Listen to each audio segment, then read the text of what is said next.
বাংলাদেশ দখলের হিসেব কষেছিল ভারত, কিন্তু প্রেসিডেন্টের উত্তরে মিলেছিল ভারতের 6টি শহর গুঁড়িয়ে দেওয়ার হুমকি। সেই একটি প্রশ্ন আর উত্তরে কেঁপে উঠেছিল কূটনৈতিক মহল।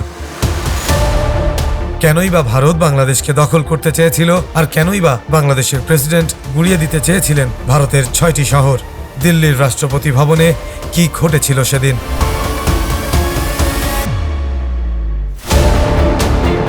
সময়টা ছিল 1977 সাল, আর দিনটি ছিল 20 ডিসেম্বর।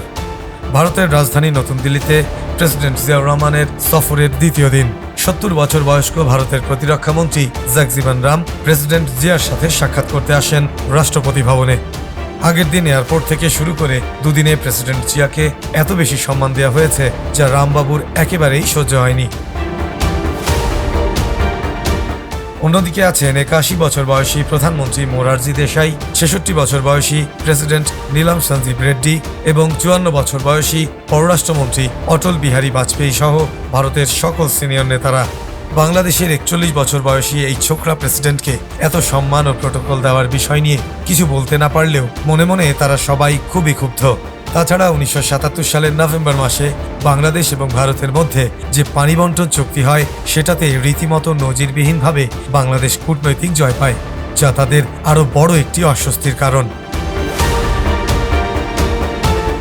তাই প্রেসিডেন্ট জিয়ার সাথে সৌজন্য সাক্ষাৎ করতে এসে ভারতের ইতিহাসের সবচেয়ে বেশি দিন ক্যাবিনেট মন্ত্রী থাকা দলিত নেতা জগজীবন রাম সকল প্রোটোকল ভেঙে প্রেসিডেন্ট জিয়াকে প্রশ্ন করে বসেন, আপনি কি কখনো ভারতের জনসংখ্যা ও সামরিক শক্তির সাথে বাংলাদেশের তুলনা করে দেখেছেন? ভারতের প্রতিরক্ষা মন্ত্রীর এমন প্রশ্নে প্রেসিডেন্ট জিয়া অত্যন্ত শান্তভাবে উত্তর দিলেন, হ্যাঁ দেখেছি। উত্তেজিত জগজীবন রাম অত্যন্ত তাচ্ছিল্যের সাথে আবারও প্রশ্ন ছুড়ে দিয়ে বলেন, তাহলে বাংলাদেশ দখল করতে ভারতের কত সময় লাগবে সেটা কি হিসেব করে দেখেছেন? জগজীবন রামের এই প্রশ্নটি ছিল একটি পরিষ্কার হুমকি, কিন্তু তিনি বুঝেই উঠতে পারেননি ঠিক কার সাথে তিনি তর্কে জড়িয়েছেন। ভারতের প্রতিরক্ষা মন্ত্রীর সেই দম্ভকে চূর্ণ করে দিয়ে প্রেসিডেন্ট জিয়াউর রহমান সোজা করে উত্তর দিলেন, তোমরা বাংলাদেশ দখল করার আগেই আমাদের ছেলেরা তোমাদের 6টি বড় শহর গুঁড়িয়ে দেবে, আর তোমরা এটাও ভুলে যেও না 1965 সালে ভারতকে আমরাই পরাজিত করেছি।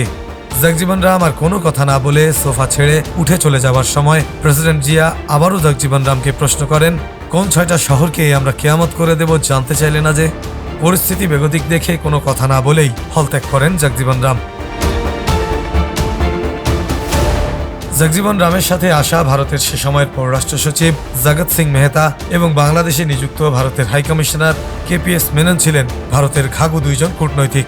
রামের এই আচরণে তারাও দিশেহারা হয়ে প্রধানমন্ত্রী মোরারজি দেশাইকে ঘটনাটি জানিয়ে দেন। কিছুক্ষণের মধ্যেই পুরো ঘটনাটি নিয়ে কূটনৈতিক মহলে তোলপাড় সৃষ্টি হয়।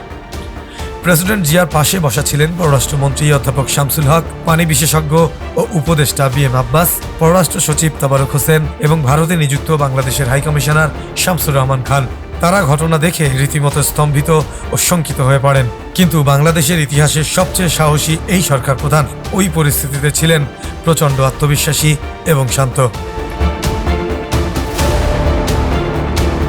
ভারতের প্রধানমন্ত্রী দেশাই ও পররাষ্ট্রমন্ত্রী বাজপেয়ী উপস্থিত হন কিছুক্ষণের মধ্যে এবং প্রেসিডেন্ট জিয়ার সাথে দেখা করে তার মনোভাব জানতে চান। বাংলাদেশের প্রেসিডেন্ট অত্যন্ত স্বাভাবিকভাবে বলেন, তেমন কিছুই ঘটেনি। তিনি বলেন, মিস্টার রাম আমার সাথে মজা করেছেন বলেই মনে হলো, আমিও তার সাথে মজা করে কিছু কথা বলেছি।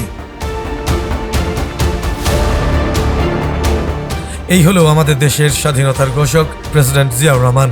সার্বভৌমত্ব ও দেশপ্রেমের প্রশ্নে যাকে নিয়ে গর্ব করতে পারে প্রতিটি বাংলাদেশি। তিনি ছিলেন সত্যিকারের একজন যোদ্ধা, যোগ্য, সৎ, অকুতভয় এবং অসীম সাহসী দেশপ্রেমিক। মুক্তিযুদ্ধ উত্তর বাংলাদেশে তিনিই আমাদের স্বতন্ত্র আভিজাত্যকে প্রতিষ্ঠা করতে চেয়েছিলেন।